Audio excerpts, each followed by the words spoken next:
Di penting nih kita terus Gloria niku ketika ngaji dengan bangun niku di terangkan ngeten. Allahu Allahu Allahu Allahu Allahu Allahu Allahu Allahu Allahu Allahu Allahu Allahu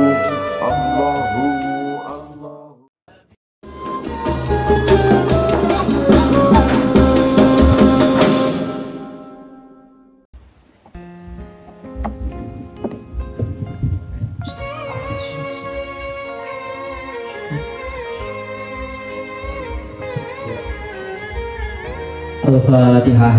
A'udzubillahi minasyaitonir rajim. Bismillahirrahmanirrahim. Alhamdulillahirabbil alamin arrahmanirrahim maliki yaumiddin. Iyyaka na'budu wa iyyaka nasta'in. Ihdinas siratal mustaqim, siratal ladzina an'amta 'alaihim ghairil maghdubi 'alaihim waladdallin. Amin. Bismillahirrahmanirrahim. Qala al-mu'allif rahimallahu wa nafa'ana fi wa fi ulumi fid dharain. Amin. Faslun ayada faslun fil istinja'i wa adabi qadil hajat. Faslun ayada faslun ada utawiki faslun ikono fasal suci. Pasal menjelaskan fil istinja'i yang dalam rangkaun istinja atau cewo atau cebok. Wa adabi qadil hajati lan piro-piro adabe wong kang nekani hajat. Maknane wong kang nekani kalau temeriki nggih buang air kecil dan buang air besar. Wal istinja'u tawi istinja wajibun iku wajib minal bauli saking metune uyo wal ghaiti lantai. Jadi istinja itu berasal dari kata najautu asyai'ah. Najautu itu maknanya memotong. Karena orang istinja itu seakan-akan dia memotong sesuatu yang tidak membuatnya nyaman. Jadi wong niku nek kebelet buang air besar atau buang air kecil itu pasti berada di kondisi yang tidak mengenakan. Wong nek wetenge mules kan ora nyaman. Dan ketika kotoran itu keluar setelah buang air kecil atau buang air besar, dia akan menjadi lebih rileks, menjadi lebih nyaman. Terus dinamakan istinja. Kenapa istilahnya kok istinja? Karena memang seakan-akan dia itu menghilangkan atau memotong sesuatu yang kurang mengenakan di badannya. Dan istinja itu hukumnya wajib. Wajib meskipun istinja itu nanti memang ada beberapa media. Bisa istinja itu menggunakan air atau menggunakan media yang lain. Kalau dulu itu batu. Kalau sekarang ya menggunakan media yang punya karakteristik seperti batu. Kalau saat ini mayoritas itu akan menggunakan tisu. Jenengan kalau di pesawat, di hotel-hotel atau di mall-mall itu seringkali ketika orang qadil hajat di situ itu disediakan tisu. Orang-orang modern itu kalau bangun kamar mandi, bangun tempat mandi itu biasanya ada pembagiannya. Ada kamar mandi kering dan ada kamar mandi basah. Basah itu maksudnya bisa digunakan untuk mandi. Kalau yang kering itu biasanya isinya kados. Kalau buang air besar ya ada kloset, buang air kecil kadang ya di kloset ada yang semacam kayak lubang khusus itu tempat urin. Nah, itu mereka membedakan ini yang kering, ini yang basah. Yang kering tentu ketika istinja, ketika dia cebok itu seringkali tidak menggunakan alat sesuci atau media air. Seringkali menggunakannya tisu. Nah ini akan dibahas. Yang jelas istinja setelah kencing ataupun setelah buang air besar itu hukumnya wajib. Baik menggunakan media tadi bilma awil hajar, menggunakan air atau menggunakan media selain air yaitu batu. atau media lain yang semakna dengan hajar, semakna dengan batu, punya karakteristik yang sama. Nah, memang karakteristik yang sama itu meliputi apa saja. Jadi yang termasuk hal-hal yang bisa kita gunakan untuk istinja, okay. Selain menggunakan media air itu mingkuli jamidin, tohirin, koliin, ghairu muhtarumin. Jadi sesuatu alat atau benda, pertama dia bendanya padat, yang kedua suci, yang ketiga koliin. Koliin itu bisa menghilangkan najis dari tempatnya.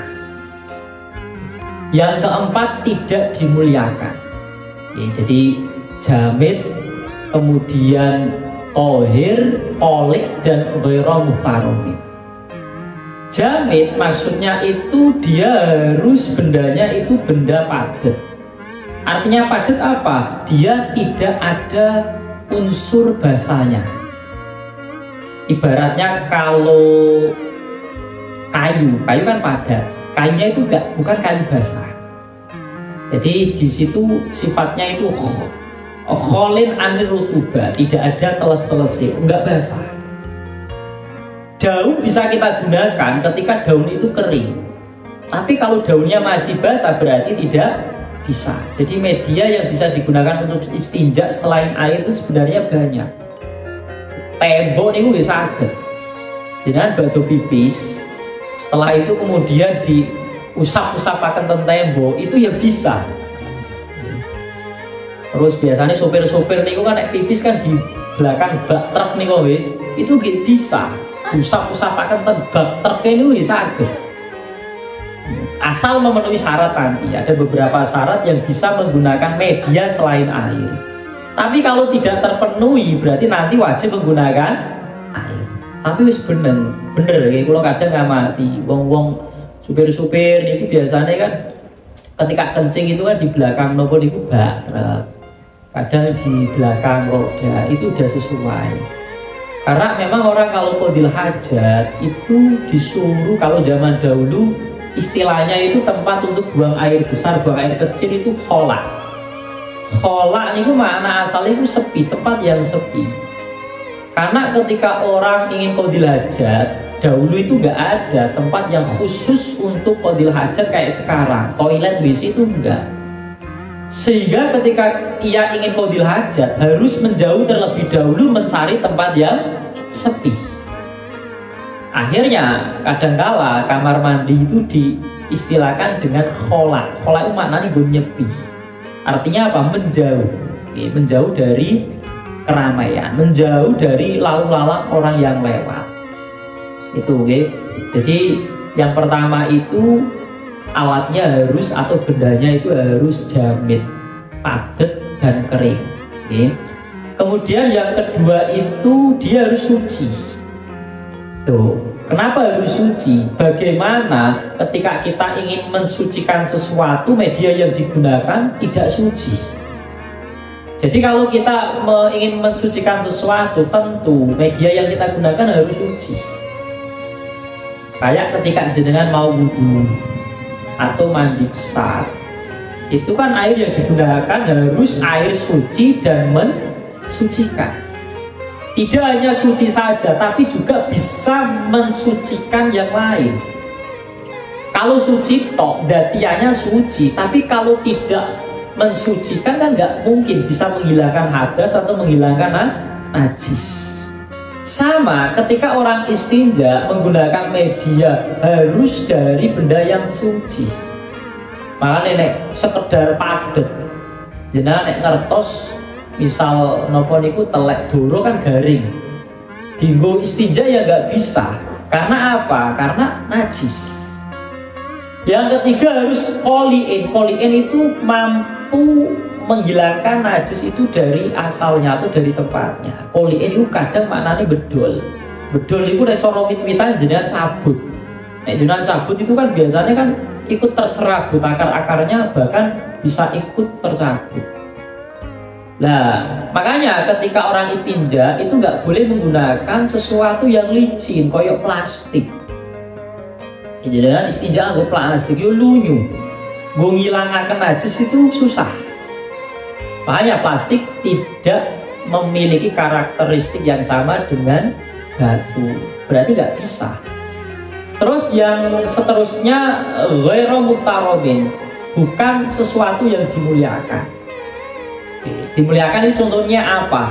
Ya dimuliakan bagi manusia dan bagi selain manusia. Mane contohnya temeriki nek bagi selain manusia itu contohnya kados balung. Balung, tulang niku kan harusnya 3 karakter yang sudah disebutkan itu masuk. 1 padat.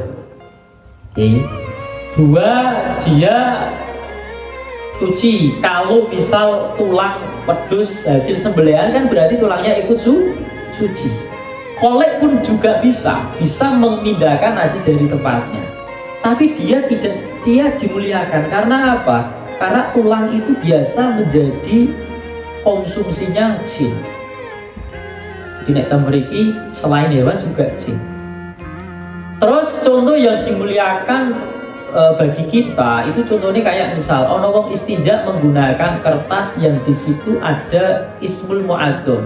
Ono asmane Gusti Allah. Enten asmane Kanjeng Nabi. Berarti ono wong arep pipis ora ono bayu, ono nih kok Quran disuwek gak boleh. Atau kitab-kitab. Jadi misal nyuwek kitab gak boleh. Jadi kertas-kertas yang di situ ada al-asma al-mu'adzama atau ada ilmunya, kados pelajaran itu gak boleh. Jadi saya bocah-bocah sekolah itu terus nyuwek LKS, VK misalnya gak boleh. Karena memang di situ ada ilmunya, jadi gak sembarangan. Tapi kalau koran bisa. Dengan misalnya, waduh, nonek koran ini tidak masalah. Koran itu sama. Makanya ketika ditanyakan tisu apakah mencukupi untuk istinja, maka tisu tersebut dikatakan mencukupi. Nah saat ini pertanyaan tisu basah. Jadi tisu basah itu banyak yang mengatakan tidak cukup. Karena apa? Tisu basah itu basah. Tadi kan syaratnya karakter yang pertama dia harus kulit jamidin kholin anirutubah.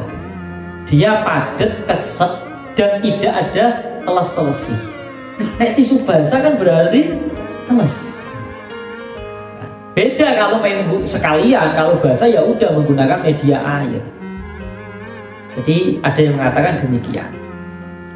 Wal afdalu ayastanjia bil ajri summa yudbi'aha bil ma'i. Wal abdulu tawi kang luwih utama. Jadi yang utama kalau jenengan kepingin menggabungkan 2 alat sesuci tadi, air dan selain air, atau di sini disebut diwakilkan dengan menggunakan batu, itu yang utama adalah jenengan menggunakan batu dulu. Setelah itu kemudian diikutkan menggunakan air. Kalau jenengan balik nanti tahsilul hasil sudah dengan air, kenapa kemudian dengan batu? Karena air itu lebih bisa membersihkan dibandingkan apa? Batu. Orang kalau buang air besar istinjanya menggunakan batu itu tidak 100% bersih, pasti ada asar yang masih tersisa. Oleh sebab itu batu dulu, asarnya baru dihilangkan menggunakan air. Nek jenengan balik wis resik sik ngopo dadak nganggo napa? Batu.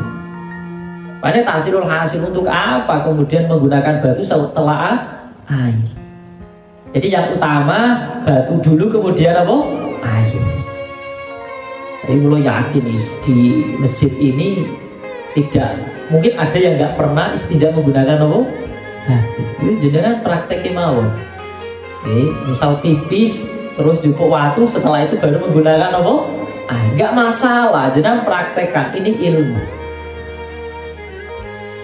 Wa yajuzu ayak tasiro alal ma'i aw ala salasati ajarin yungki bina al mahal. Boleh juga jenengan meringkasnya menggunakan salah satu itu. Salah satu di antara 2 media tadi. Yang pertama hanya menggunakan air, atau yang kedua menggunakan 3 batu yang dapat membersihkan tempat najis. Tapi kemudian 3 batu ini dijelaskan bukan batunya yang 3, aslinya minimal 3 usapan. Jadi jenengan kalau menggunakan tisu itu minimal harus mengusap tempat keluarnya najis 3 kali usapan. Misal jenengan usap 2 kali usapan udah bersih kok belum cukup, harus 3. 3 ini kewajiban, minimal 3. Kalau misal, wah 3 ini belum bersih, ya udah ditambahi sampai kemudian najis itu hilang. Tapi yang jelas, kalau ditanya di antara hanya air saja atau hanya batu saja atau sekarang tisu saja, lebih utama mana? Tentu lebih utama menggunakan air. Karena apa? Kalau menggunakan media selain air, itu asar itu masih sisa. Makanya kemudian dijelaskan, asar yang masih tersisa itu hukumnya tetap najis tapi makfu. Kalau makfu ya nggak menjadi masalah. Jenengan misal istinja menggunakan batu atau tisu, itu kan kadang masih ada sedikit-sedikit sisanya. Nah, ini kenapa kok ada salah satu riwayat hadis Nabi ketika ada orang bangun tidur mau wudhu, wudhunya itu di bak yang airnya sedikit. Itu oleh Kanjeng Nabi diperintahkan jangan langsung dimasukkan air tangannya ke dalam bak yang berisi air yang sedikit. Karena apa? Ketika orang tidur nggak tahu tangannya itu kemana saja. Bisa saja tangannya itu menyentuh tempat keluarnya najis yang istinjaknya tadi menggunakan media selain air. Wong ten Arab niku panas, turu kuwi kaprai yo meringet. Nek kemeringet area yang tempat keluarnya kotoran itu yang masih ada asarnya, enten labete terus kena banyu, kena nopo niku keringet, tangan terus ke situ, berarti tangannya nanti kena najis. Jadi asal muasalnya kayak gitu. Makanya enten Arab niku ya AC kuwi wajib. Dengan misal ke sana itu ya melihat rumah-rumah pasti ada AC-nya. Pasti ada AC-nya karena memang kebutuhan primer AC itu di sana. Panasnya bukan main, apalagi kalau siang-siang. Jadi demikian, kenapa orang tidur sebelum nopo niku memasukkan tangannya ke bak yang berisi air dalam rangka wudhu disuruh dibasuh dulu. Dulu kan ada yang meremehkan hadis ini. Enggak kok, saya tahu tangan saya kemana aja. Jangan tahu apa yang terjadi. Tangannya itu ketika tidur, gara-gara ngomong aku ngerti, tanganku orang bakal menuju ke tempat keluarnya najis. Gara-gara meremehkan hadisnya Kanjeng Nabi, akhirnya ketika dia tidur bangun-bangun, tangannya itu masuk ke dalam tuburnya. Jadi tangan itu geriji niki mlebet ten jerone anus. Mlebet ten jerone silit. Mlebetnya itu tidak hanya jari sedikit, enggak. Ya kan, mlebetnya itu rada jero. Kalau di logika ya masa ketika masuk ke situ dia tidak ngerasa. Yo enggak ngerasa ya karena memang ini akibat ketika seseorang itu meremehkan ngendikanipun Kanjeng Nabi. Kok Kanjeng Nabi ngendika niku mboten prediksi. Kalau prediksi kan bisa benar bisa salah. Ngendikane Kanjeng Nabi mesti benar. Pasti benarnya. Ya, ini ya naudzubillah min dzalik ya, ada orang yang kemudian meremehkan ngendikanipun Kanjeng Nabi. Faida aroda al-iktisoro ala hadima fal mau abdul. Nek jenengan kepingin meringkas salah satu media tadi ya udah menggunakan air lebih utama. Ini pun leres niki jenengan ketika nopo niku qadil hajat terus istinjanya menggunakan air itu utama. Wayat sanibu istiqlal. Ini nopo niku ini berlanjut mengenai adab-adab orang buang air besar atau qadil hajat. Itu waos lajeng kula terangaken mawon rasane cepet. Wayat sanibu istiqbalul kiblat. Wayat sanibu istiqbalal kiblat. Wastidbaruha fis sofro. Jadi kita kalau istinja qadil hajat ngapunten kok istinja. Ketika kita qadil hajat, ini sudah berganti pembahasan. Ini adab-adab orang qadil hajat. Yang qadil hajat, buang air kecil atau buang air besar, itu dia diwajibkan untuk tidak menghadap kiblat atau membelakangi kiblat ketika qadil hajatnya berada di tanah yang lapang. Manane tanah lapang itu apa? Di tempat yang tidak ada satirnya, tidak ada airnya, nggak ada tutupi. Misal jenengan ten lapangan, kebelet pipis, jenengan wajib menghindari ini, tidak boleh menghadap kiblat atau membelakangi kiblat. Makanya sebener tadi supir tadi waya pipis ngumpet ning mburi nopo bak truk. Tiang riyin orang Arab dulu itu sama ketika bepergian menggunakan onta misal. Itu ketika qadil hajat itu tutupan onta nih. Ya, onta itu dijadikan menjadi satir, penutup. Ini khusus di daerah yang memang tidak ada apa-apa, artinya lapang. Wajib menghindari.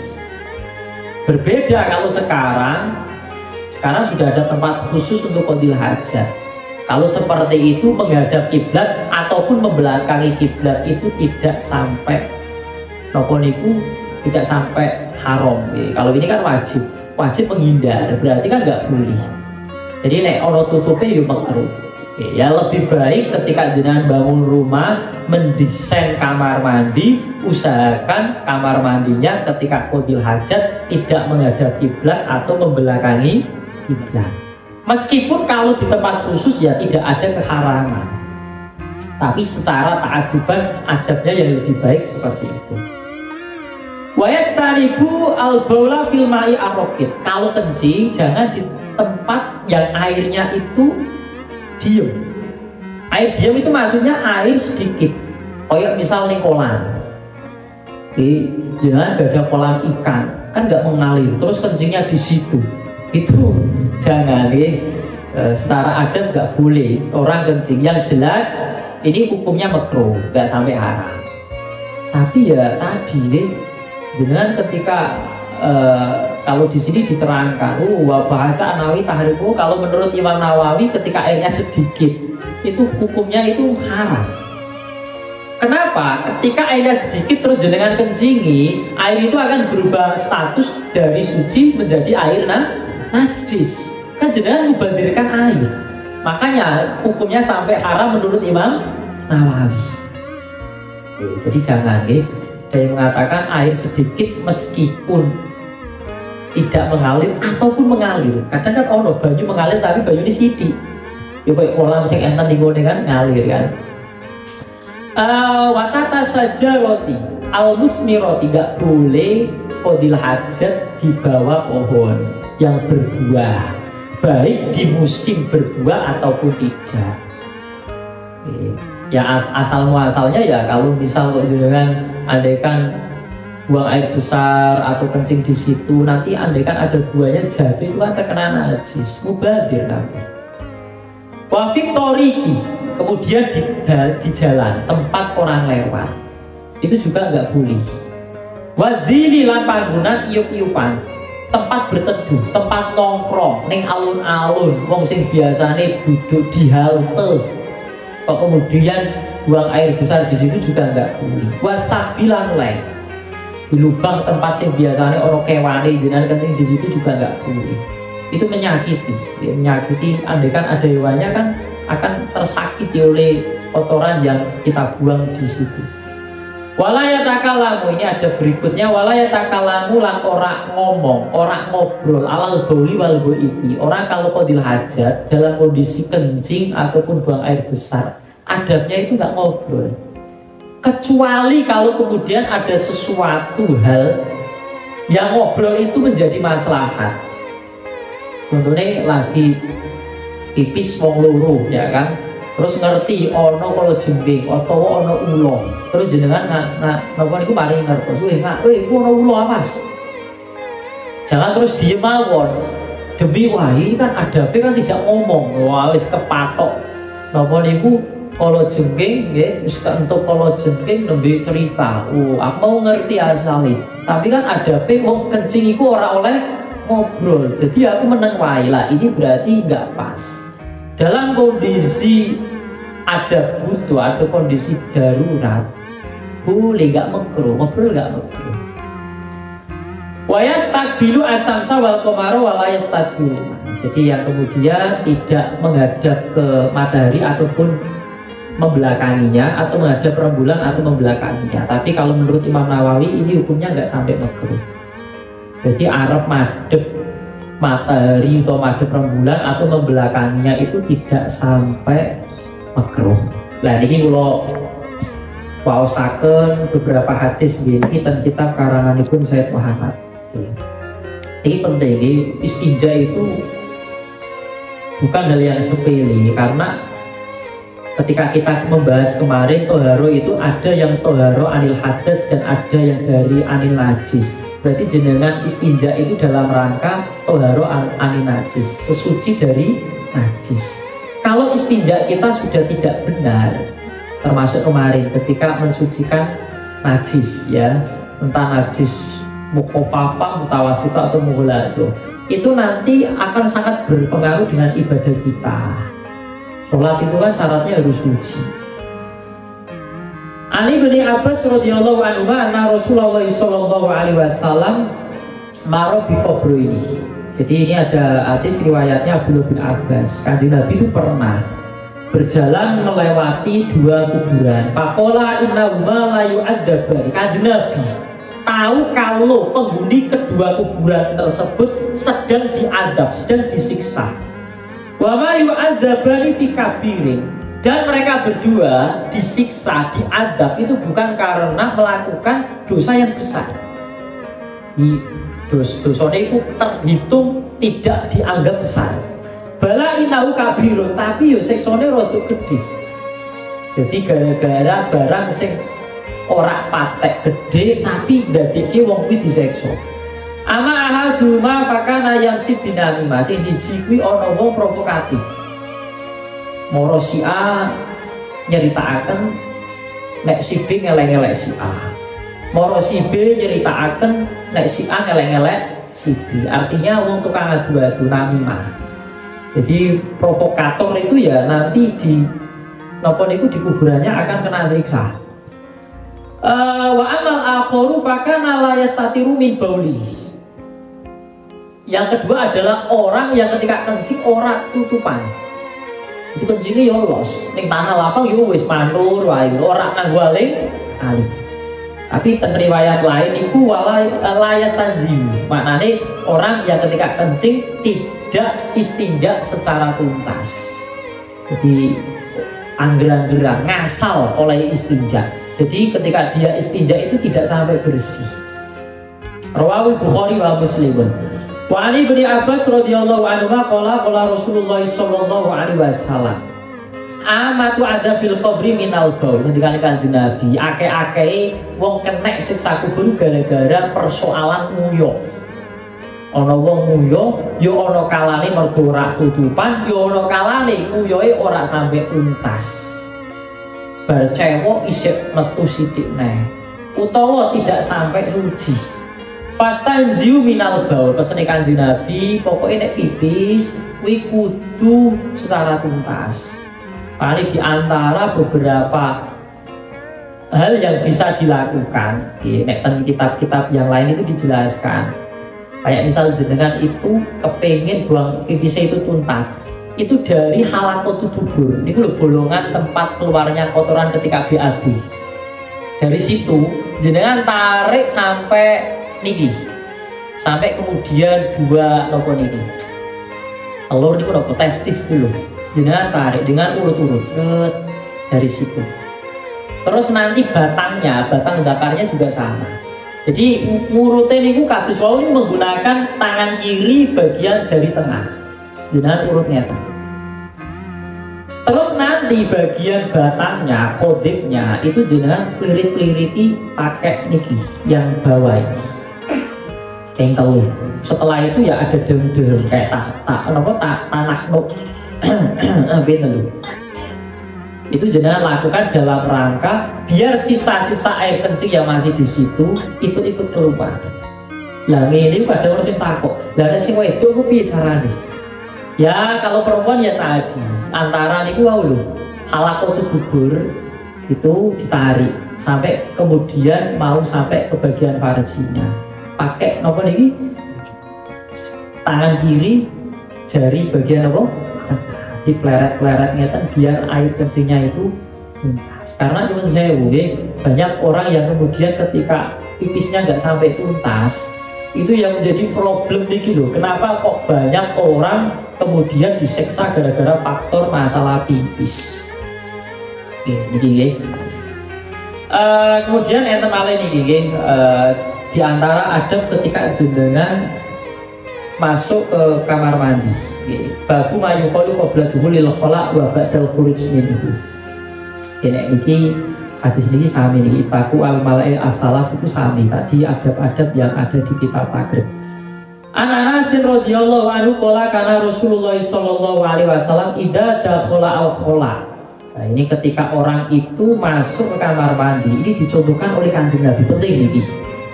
Qala Allahumma inni a'udzubika minal khubusi wal khaba'is. Khubusi maknane piro-piro setan lanang, khaba'is piro-piro setan wadon.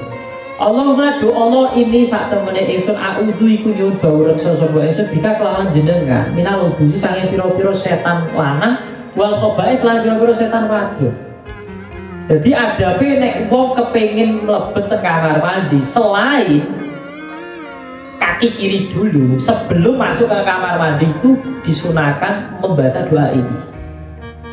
Jangan ngertos Kanjeng Nabi itu ketika membaca doa ini itu baca doanya keras. Supaya apa? Supaya orang itu jadi tahu. Jadi membaca dengan keras itu untuk mengedukasi orang lain ben krungu terus niru.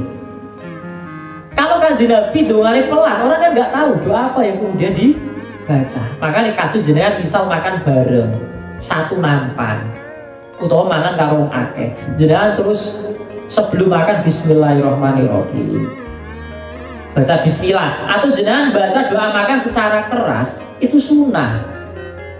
Sunnahnya apa? Agar yang lain itu jadi ingat, oh iya ya sebelum makan kudu yo api-api yo tetap maca bismillah minimal. Wong nek mangan ora maca bismillah iki dikancani setan. Tengah hadis kan ngoten. Sampai kemudian lupa membaca bismillah di awal, yo wis di tengah-tengah. Bismillahi awalahu wa akhirahu. Sampai diceritakan kan, nek ana wong mangan ora maca bismillah di awal, dikancani setan. Setan melu mangan. Engko nek di tengah-tengah bismillahi awalahu wa akhirahu, setane memuntahkan makanan yang ia makan tadi. Lho Kanjeng Nabi kan ngertos. Perso Kanjeng Nabi, kita kan nggak tahu.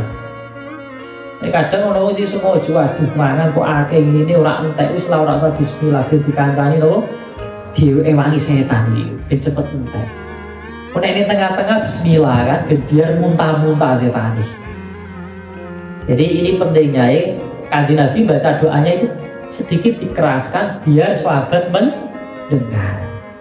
Lah nek coro nopo niku banyak kejadian, rata-rata itu wong nek tiba ning kamar mandi biasanya kan nopo niku susah oleh waras kan nggih.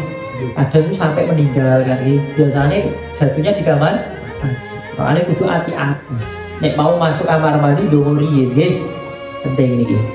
Rawal Bukhari ini terakhir hadis yang terakhir ini. Wa an Aisyah radhiyallahu anha anna Nabiya sallallahu alaihi wasallam karena idza kharaja minal khala ghufrona.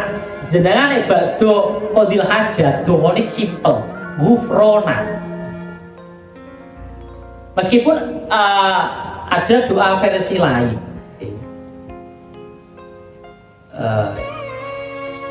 Ada doa versi yang lebih panjang.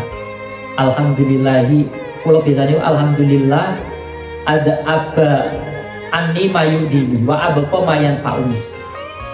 Ya Allah, alhamdulillah nggih jenengan mugi ilang napa niku ilangaken perkara sing menyakitkan, perkara sing termasuk ida, dan jenengan tetepkan perkara sing bermanfaat. Mergo napa menungso niku ketika makanan minuman sudah masuk perut itu ada yang bermanfaat, ada yang kemudian jadi kotoran. Jangan bayangkan orang 3 hari nggak buang air besar, betapa nggak mengenakan perut yang ia rasakan. Itu bukti ada sisa makanan yang kemudian tubuh itu nggak membutuhkan. Akhirnya keluar jadi nopo kotoran. Makanya nek ono wong kok sombong, diling-iling, jajal, awakmu kuwi nek andekan kotoran itu nggak bisa keluar, kaya opo ambune. Ya. Bicara itu caranya Imam Ghazali mengingatkan, kersane wong iku ora sombong selain delok asal usulmu. Asal usulmu kan teko sperma. Sperma itu orang lain pasti jijik. Oke. Terus sperma maksudnya wah ini misal jenengan pinjem sarungnya di situ ada air maninya yang masih basah, mesti jenengan ora kepengen nganggu, jijik kan. Nah, itu pesannya Imam Ghazali. Jadi jenengan gak toko dilajat keluar dari kamar mandi simpel dongone ghufrona. Gampang nih, akhrajahu Ahmad wa Abu Dawud. Terus iki terakhir niki wa ani bin Abbas radhiyallahu anhu anna Nabi sallallahu alaihi wasallam salasun la taqrubul malaikat. Ada 3 orang sing malaikat kuwi ora gelem marep-marep. Al junubus. Rupane setunggal wong sing junub. Wong nek dalam kondisi junub, malaikat niku tidak mau mendekatinya. Kon parep-parep kuwi waras-waras malaikat. Siji napa? Junub. Makanya sing apik nek dalam kondisi junub yo sesegera mungkin kemudian menghilangkan junubnya. Ibu kadang malas sesuai turu sik, utangi turu.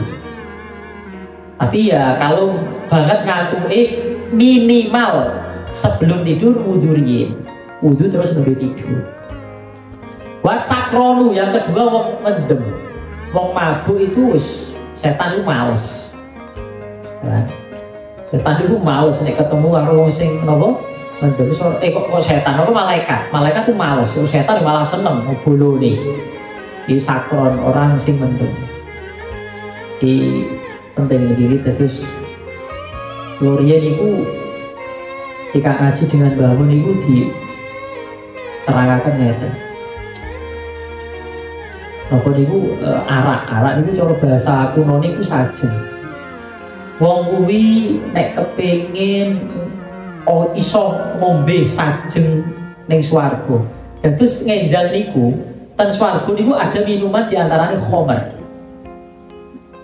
Di surga itu ada minuman khamar, jenis khamar. Yang mana ketika orang itu minum khamar, dia itu nggak ingat apapun kecuali Allah. Kerennya khamar swarga ngeten. Nek khamar donya kan nek ngombe khamar wis ora mungkin ilih Gusti mesti gremeng ngomong ora jelas. Kadang ngomongnya itu ora terkontrol. Pokoknya perkara-perkara sing elek diomongke kabeh. Tapi nek ana wong minum khamar ning swarga, kuwi ora iling apa-apa kecuali Gusti iku kerene khamar swarga. Makanya nek kepengin minum khamar ning swarga, usahake aja sampai minum khamar ning donya. Ya ngendikane bangun. Ning swarga niku ana sajeng ku khamar. Arak cara bahasa kunone ngono. Nek pengen ngrasakaken sajeng swarga, aja minum sajeng ning donya. Oke.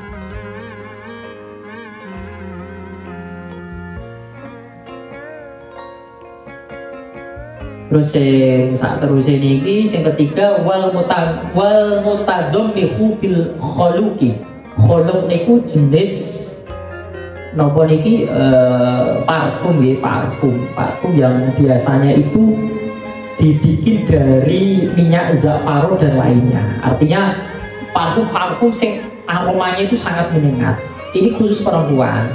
Karena wong wadon niku ora oleh nganggo parfum sing aromanya itu terlalu wangi. Soalnya menarik perhatian.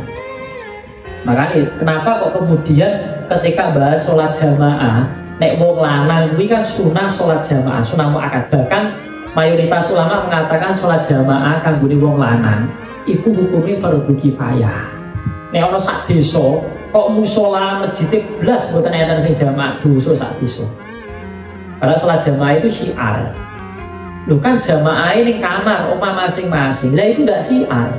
Saya jenengi syiar itu sholat jamaah dilaksanakan di tempat yang bisa diakses oleh siapapun. Kayak musola, masjid. Nek wong wadon niku khilaf ana sing ngarani wong wadon deleng-deleng wong wadone. Nek wong wadone ayu nggih, jadi punya sesuatu hal yang bisa memikat laki-laki, itu lebih baik sholat jamaah di rumah. Nek wong wadone wis tuwa-tuwa mbah-mbah monggo arep jamaah di masjid. Jadi sing ayu-ayu ning omah wae. Makane napa niku solusine piye engko nek ning omah dhewean arep jamaah kepiye? Jenengan sholat ning masjid jamaah. Engko kondur sholat malih ngancani bojone jamaah, mboten napa-napa. Itu solusi nggih. Kersane napa niku jenengan yo jamaah, terus bojone nggih jamaah. Seperti itu ya. Jadi wong wadon lah yo duduh kok akhir zaman itu nggih ngapunten kadang sakniki hal-hal yang sebenarnya napa niku perempuan dianjurkan tidak terlalu mencolok nggih. Itu kadang ya sekarang ya demikian parfum wangi-wangi. Ya, terus ziarah kubur yo rame wong wadon, pakaiane yang kumene pas bodo-bodo niku kan nggih. Pakaiane api-api, pacakane ayu-ayu, minyake wangi. Kan sing ziarah kubur lanang-lanang kan jadi gak fokus. Nah, makanya kemudian ya lebih baik aja. Apa nih? Jangan memakai parfum yang aromanya itu terlalu nopo. Parfum wong wadon niku tidak dominan dari aromanya, tapi dominan dari warnanya. Nek wong lanang dibalik, wangan sing wangi. Nek wong mambune wangi niku malaikat seneng. Oke, makanya nek wong kados napa niku ngaji utawa sekolah, niku nek iso yo mandi dulu terus bersih wangi niku seneng. Malaikat seneng, jadi nyantole ilmu niku luwih gampang. Jenengan misal ajeng ngaos ten mriki saderenge jenengan siram dulu. Waduh, mari rematik misalnya. Ada seperti itu kan gitu. Tapi Kanjeng Nabi itu di salah satu riwayat itu tiap malam Ramadan pada maghrib itu beliau siram. Oke. Ya meskipun mungkin faktor kesehatan, wah ibunya itu sudah kurang sehat, dia nggak masalah. Jangan pakai parfum. Oke, wong nek wangi itu malaikat seneng.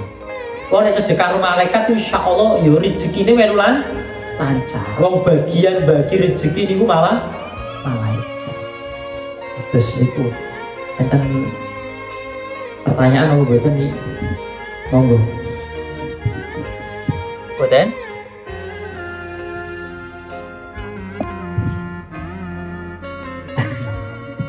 Walaupun setengah 11 mugi-mugi mawon enten manfaatipun. Al-Fatihah.